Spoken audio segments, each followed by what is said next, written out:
Hello guys, in this video I'm going to show you how to manage Acces in the Google Drive app.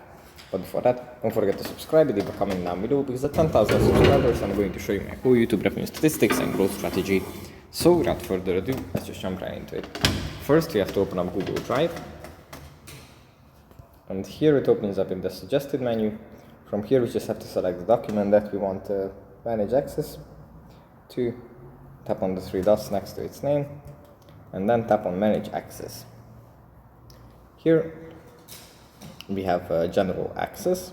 Then we can tap on Change, and then here under Restricted, if we tap on this again, we can set the access to be available to anyone with the link that leads to this document.